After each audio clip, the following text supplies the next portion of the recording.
जैसे कि हम देख चुके हैं कि तीनों मरमेड्स लायला, निक्सी और सेरेना जैक से पावर्स वापस लेने के लिए बहुत सारे प्लान्स बनाती हैं, लेकिन किसी भी प्लान में कामयाब नहीं हो पाती और उल्टा जैक को मजीद पावर्स मिल जाती हैं। अब आगे क्या होगा, कैसे वो तीनों जैक से पावर्स वापस लेकर दोबारा पॉड में शामिल होंगी, ये सब इस पार्ट को एंड तक देखने के बाद ही पता चलेगा। जैक लायला, निक्सी और सेरेना को बताता है कि वो दोबारा मैको आइलैंड पर जाकर उस रोशनी वाली चट्टान को ढूंढेगा। उन तीनों के मना करने के बावजूद जैक वहाँ जाने के लिए तैयार हो जाता है। लायला एक नया प्लान बनाती है कि वो जैक के साथ मैको जाकर वो मून रिंग की मदद से उस गार को दोबारा खोलेगी ताकि वो ये राज जान सके कि जैक को पावर्स कैसे मिली। लेकिन सेरेना और निक्सी ऐसा करने से मना कर देती है क्योंकि वो ये खतरा नहीं लेना चाहती थी। लायला फिर रीटा से मैको आइलैंड के बारे में पूछती है और बताती है कि वो जैक के साथ मैको जाना चाहती है, लेकिन रीटा भी ये कहकर मना कर देती है कि मैको आइलैंड पर मून रिंग का इस्तेमाल नहीं कर सकते। लायला जैक को अकेले जाने नहीं दे सकती थी, इसीलिए वो रीटा की मून रिंग चुरा लेती है और जैक के साथ मैको आइलैंड पर चली जाती है। वहाँ पहुंचकर जैक और लायला उस जगह को ढूंढ लेते हैं जहाँ से गार का दरवाजा खुला था, लेकिन अब दरवाजा बंद देखकर जैक अपनी और लायला मून रिंग की पावर से उस गार का दरवाजा खोल लेते हैं, लेकिन जैसे ही वो गार के अंदर जाते हैं दरवाजा पीछे से बंद हो जाता है। जैक और लायला अब गार में फंस चुके थे क्योंकि गार के अंदर मून रिंग की पावर्स काम नहीं कर रही थी। अचानक जैक को गार के अंदर वो रोशनी वाली चट्टान नजर आती है। जैक जब अपनी पावर लगाता है तो उस जगह पर पानी का पूल बन जाता है। जैक जैसे ही पूल के अंदर जाता है पीछे से पूल का रास्ता खत्म हो जाता है। बाहर लायला बहुत कोशिश करती है कि जैक को वापस ला सके, लेकिन कामयाब नहीं हो पाती। दूसरी तरफ निक्सी और सेरेना लायला के लिए बहुत परेशान होती है। वो दोनों रीटा से मदद मांगती है। रीटा बेसमेंट में जाकर देखती है तो वहाँ उसकी मून रिंग नहीं होती, जिससे उसको अंदाजा हो जाता है कि लायला जैक के साथ मैको आइलैंड पर होगी। फिर निक्सी और सेरेना डेविड की बोट लेकर मैको पहुंच जाती हैं। वहां तलाश करने के बाद उन्हें वो गार नजर आ जाता है जिसका दरवाजा सेरेना अपनी रिंग की मदद से खोल लेती है और साथ ही पूल का रास्ता भी खुल जाता है। उधर जैक को पूल के अंदर एक चीज नजर आती है जिसको पकड़ने के लिए वो आगे जाता है, लेकिन पीछे से लायला के बुलाने पर वो वापस पूल से बाहर आ जाता है। इस तरह निक्सी और सेरेना लायला और जैक को बचा लेती हैं और रीटा लायला से अपनी रिंग वापस लेकर उसे खबरदार करती है कि आइंदा चोरी करने पर वो उसे अपने घर में नहीं रखेगी। अगले दिन सेरेना एक शेल बनाकर रीटा, निक्सी और लायला को बताती है कि वो अपनी बहन एक्वाटा को हर साल ये देती थी और अब भी वो समंदर में इसको बहा देगी। निक्सी कहती है कि ये शेल एक्वाटा तक नहीं पहुंच पाएगा। इस बात पर उनकी काफी बहस होती है। निक्सी फिर उदास होकर अकेली शोर पर चली जाती है क्योंकि उसको पॉड याद आ रहा था। सेरेना और लायला कैफे जाती है और लायला जैक के पास जाकर बैठ जाती है। जैक पेपर पर उस चीज का निशान बनाकर लायला को बताता है कि पूल के अंदर उसे ये चीज नजर आई थी और वो उसको हासिल करना चाहता है। सीन्स एक छोटे से बच्चे बेन पर शिफ्ट होते हैं जो अपने पेरेंट्स के साथ समंदर की सैर के लिए नहीं जाना चाहता था। बेन उदास होकर शोर पे जाकर बैठ जाता है। वहीं निक्सी बेन से मिलती है और उसे समझाती है कि इस तरह अपने पेरेंट्स से नाराज नहीं होना चाहिए। रात को निक्सी घर वापस आ जाती है, लेकिन सेरेना और लायला के पास पूल में नहीं जाती। अगले दिन जैक को स्कूल की कंप्यूटर लैब में कंप्यूटर पर उस निशान के बारे में सर्च करने के बाद पता चलता है कि इस निशान का नाम ट्राइडेंट है। कैम के वहाँ आने पर जैक उठकर चला जाता है। कैम कंप्यूटर की हिस्ट्री निकालकर देख लेता है कि जैक क्या सर्च कर रहा था, लेकिन रीटा भी जैक और कैम को ट्राइडेंट के बारे में सर्च करते हुए देख लेती है। रीटा परेशानी की हालत में लायला और सेरेना को आकर बताती है कि ट्राइडेंट एक बहुत ताकतवर हथियार है जिसको सदियों पहले बहुत सारे मरमेड्स ने मिलकर छुपा दिया था ताकि कोई इसकी पावर्स का गलत इस्तेमाल ना कर सके। अब लायला और सेरेना भी ये सुनकर बहुत परेशान हो जाती हैं। लायला फिर जैक के पास जाकर उसे समझाती है कि ट्राइडेंट खतरनाक हो सकता है, लेकिन जैक लायला की कोई बात नहीं सुनता क्योंकि वो ट्राइडेंट को हर सूरत हासिल करना चाहता था। दूसरी तरफ निक्सी सेरेना का बनाया हुआ शेल लेकर शोर पर बेन के पास जाकर उसे कहती है कि जब वो समंदर की सैर के लिए जाए तो ये शेल पानी में फेंक दे, लेकिन बेन शेल को पकड़कर उधर ही पानी में फेंक देता है। निक्सी पानी में कूदकर उस शेल को वापस पकड़ लेती है और बेन ये जान लेता है कि निक्सी एक मरमेड है।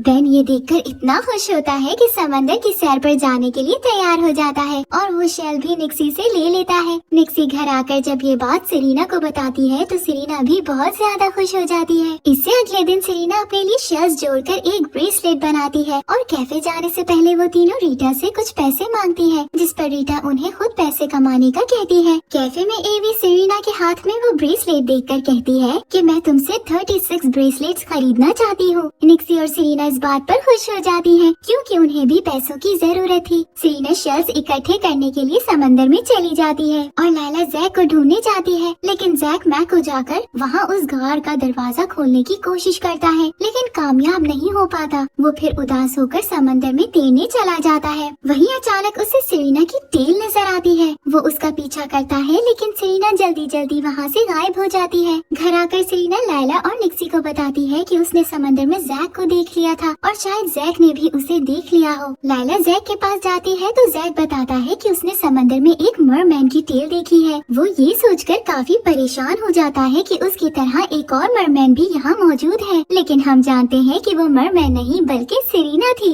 आगे हम देखते हैं कि लैला मशवरा देती है कि हमें जैक को अपने राज और ट्राइडेंट के बारे में बता देना चाहिए, क्योंकि वो समझती है कि ट्राइडेंट की वजह से जैक की जान को खतरा हो सकता है। लेकिन निक्सी और सेरेना लैला की ये बात नहीं मानती। लैला कैफे में जैक से मिलती है और वो दोबारा प्लान बनाते हैं कि जैक को मून लाइट से कैसे दूर रखा जा सके, क्योंकि उस रात भी फुल मून निकलना था। अचानक एवी जैक को लैला के साथ देखने के बाद जैक से ब्रेकअप कर लेती है। कैम जैक के पास आता है तो जैक कैम से भी लड़ाई कर लेता है। अब रात को लैला, निक्सी और सेरेना दोबारा से हर विंडो पर पर्दे लगाना शुरू हो जाती हैं, ताकि जैक मून लाइट से बच सके। लेकिन पहले की तरह जब फुल मून निकलता है तो जैक खुद को कंट्रोल नहीं कर पाता और पानी में कूद जाता है। अब इस दफा लैला, निक्सी और सेरेना भी उसके पीछे पानी में कूद जाती हैं। उधर मैको में गार का दरवाजा भी मून लाइट पड़ने पर खुल जाता है। जैक वहाँ गार में जाकर उस पूल के अंदर दाखिल हो जाता है। उसके पीछे लैला, निक्सी और सेरेना भी पूल में कूद जाती है। जैक जैसे ही ट्राइडेंट को पकड़ता है, लैला जैक से ट्राइडेंट खींचने लग जाती है, जिस वजह से अचानक पूल खत्म हो जाता है और वो सब बाहर आकर गिरते हैं। यहाँ पर जैक को उन तीनों के मरमेड्स होने का पता चल जाता है। जैक समझता है कि वो तीनों इस ट्राइडेंट को हासिल करना चाहती हैं, इसलिए मुझे उसे दूर रखना चाहती थी। वो तीनों जैक को समझाने की कोशिश करती हैं, लेकिन जैक उनकी कोई बात सुने बगैर उनसे दोस्ती खत्म कर लेता है और कैम को ये सब बताकर दोबारा उसको अपना दोस्त बना लेता है। अब तीनों के पास कोई रास्ता नहीं बचा था, लेकिन हम आगे देखेंगे कि अब वो जैक को रोकने के लिए क्या करेंगी।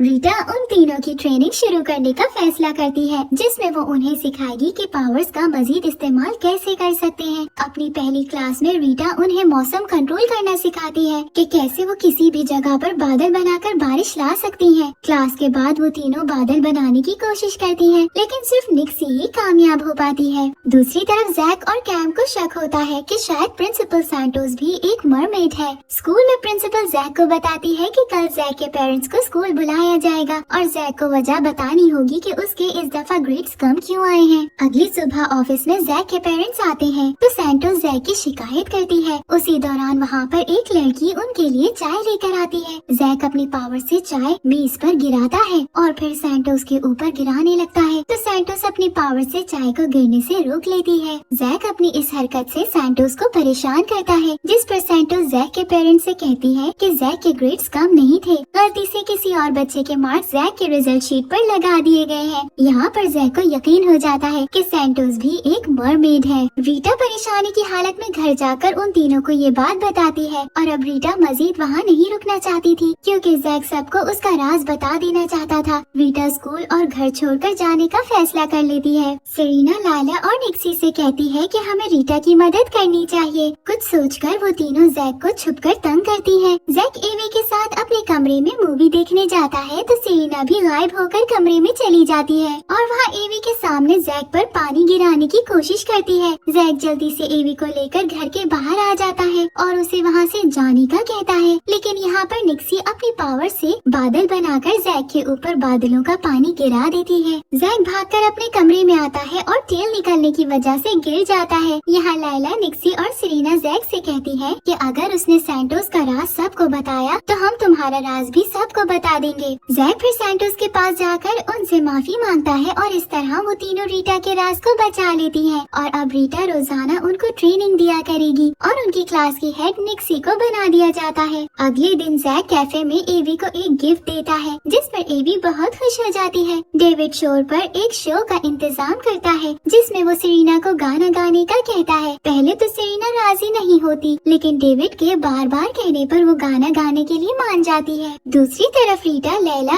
और निक्सी को क्लास के दौरान उन्हें सिखाती है कि अपनी उंगलियों के पावर से चीजों की आवाज कम या ज्यादा और उनका साइज छोटा या बड़ा कैसे किया जा सकता है। सेरेना ये नहीं सीख पाती क्योंकि वो डेविड के साथ गाना गाने की प्रैक्टिस कर रही होती है। लैला और निक्सी सेरेना को डेविड से ज्यादा करीब होने से मना करती है, लेकिन सेरेना पर किसी बात का असर नहीं होता। सब कैफे में इकट्ठे होते हैं जहाँ पर सेरेना गाने का ऑडिशन दे रही थी। तो तभी निक्सी अपनी उंगलियों की पावर इस्तेमाल करके सेरेना की आवाज को इतना ऊंचा कर देती है कि वहाँ पर पड़ी हर शीशे की चीज टूट जाती है और एवी को जैक की तरफ से मिला हुआ गिफ्ट भी टूट जाता है। सेरेना रोते हुए वहाँ से भाग जाती है। जैक निक्सी को इस तरह उंगलियों से ये सब करता हुआ देख लेता है। घर जाकर जैक एवी का गिफ्ट दोबारा से जोड़ता है और कैम को गाना गाने का कहता है। कैम गाने लगता है तो जैक भी निक्सी की तरह अपनी उंगलियों की पावर से कैम की आवाज को खूबसूरत बना देता है। जैक और कैम ये देखकर बहुत खुश होते हैं। सेरेना के कैफे से जाने के बाद कार्ली ऑडिशन देती है और जैक वहाँ पर आकर अपनी उंगलियों की पावर से उसकी आवाज को बहुत सुरीला बना देता है। इस तरह रात के शो के लिए कार्ली को चुन लिया जाता है। सेरेना घर जाकर बहुत रोती है। लैला और निक्सी उसे भी समझाती हैं कि हम पॉड में शामिल होने के लिए यहाँ जैक के पीछे आए हैं, तो हमें अपना ध्यान सिर्फ अपने काम पर रखना चाहिए। उनके मनाने पर सेरेना मान जाती है और कहती है कि मेरे लिए डेविड से ज्यादा पॉड और तुम दोनों अहम हो। तीनों खुश हो जाती हैं और रात के शो में शामिल होने के लिए शोर पर चली जाती हैं। वहाँ कार्ली गाना गा रही होती है, लेकिन अब जैक अपनी पावर का इस्तेमाल नहीं करता, जिसकी वजह से कार्ली से ज्यादा नहीं गाया जाता। फिर डेविड सेरेना को बुलाता है और सेरेना गाना गाती है, जिसको सब बहुत एंजॉय करते हैं। अगले दिन जैक अपने घर के पूल में तैर रहा होता है और कैम अपने मोबाइल से उसकी तस्वीरें खींचता है और बाद में कंप्यूटर में सेव कर देता है। लेकिन जैक के कहने पर उसको तस्वीरें डिलीट करनी पड़ती हैं, लेकिन कैम अपने फोन से डिलीट नहीं करता।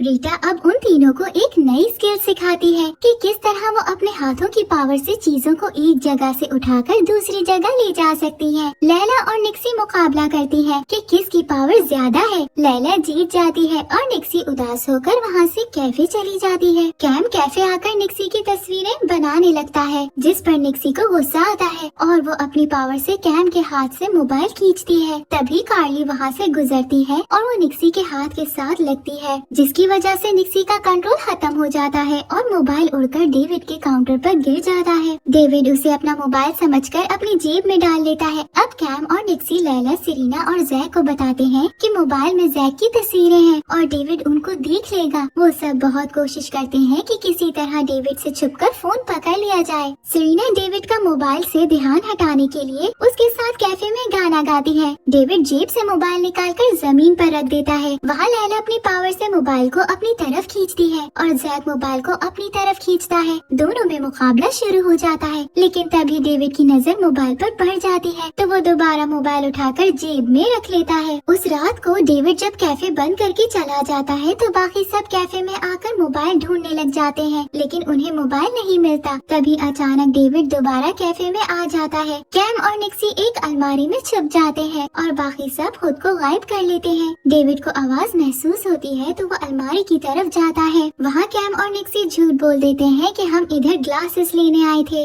अगले दिन कैम कैफे में निक्सी के पास आता है और बताता है कि मोबाइल काउंटर पर नहीं बल्कि एक टोकरी में गिर गया था, जिसको कार्ली वहाँ से उठाकर फ्रिज में रख आई। तभी कार्ली काउंटर पर मोबाइल हाथ में लिए आती है और मोबाइल चलाने ही लगती है कि निक्सी उठकर कैम पर चिल्लाना शुरू कर देती है ताकि कार्ली का ध्यान मोबाइल से हट जाए। दोनों जानबूझकर लड़ाई करने लग जाते हैं और निक्सी उस पर जूस गिरा देती है। कैम कार्ली को मदद के लिए बुलाता है तो कार्ली मोबाइल काउंटर पर ही रखकर कैम के पास आ जाती है। फिर निक्सी अपनी पावर इस्तेमाल करती है और मोबाइल काउंटर पर पड़े पड़े ही फट जाता है। कैम उदासी से मोबाइल उठाकर डस्टबिन में फेंक देता है। फिर हम देखते हैं कि जैक को समंदर में तैरने के दौरान एक पत्थर मिलता है, जिसको वो घर लाकर तोड़ता है तो उस पत्थर के अंदर से मून रिंग निकलती है। जैक को मून रिंग की पावर्स का इल्म नहीं होता, इसलिए जैक वो रिंग एवी को दे देता है। कैफे में सब एवी की रिंग रिंग की बहुत तारीफ करते हैं। सेरेना भी जब एवी की रिंग देखती है तो जल्दी से जाकर लायला, रीटा और निक्सी को बताती है कि जैक को कहीं से मून रिंग मिल गई है। रीटा बताती है कि ये रिंग एवी के लिए खतरनाक हो सकती है क्योंकि इसमें बहुत ज्यादा पावर्स हैं। वहीं रीटा उन्हें अपनी पावर से बर्फ को उठाने और तोड़ने की स्किल सिखाती है। फिर वो तीनों जैक और कैम के पास जाकर उन्हें बताती है कि एवी से रिंग वापस ली जाए क्योंकि वो रिंग सिर्फ मरमेड्स पहन सकती हैं। फिर जैक और कैम रिंग वापस लेने के लिए एक प्लान बनाते हैं। उसी दिन जैक के घर पर लंच पार्टी होती है जिसमें रीटा, कैम, लैला, निक्सी और सेरेना भी शामिल होती हैं। लंच टेबल पर बातें करते हुए जैक एवी को वो रिंग उसकी मदर को दिखाने का कहता है। जैक की मदर रिंग देखने के बाद वही टेबल पर रख देती है। कैम जानबूझकर पानी का ग्लास खाने के ऊपर गिरा देता है और तभी मौके का फायदा उठाते हुए लैला अपनी पावर से रिंग को उठाकर पौधों में फेंक देती है। जैक और लैला भागकर पौधों में से रिंग ढूंढने लग जाते हैं। लैला को रिंग नहीं मिलती लेकिन वो रिंग जैक ढूंढ लेता है। जैक, लैला और सेरेना कमरे में चले जाते हैं जहाँ वो दोनों अपनी पावर्स का इस्तेमाल करके जैक से रिंग लेने की कोशिश करती हैं। अचानक दरवाजा खुलता है।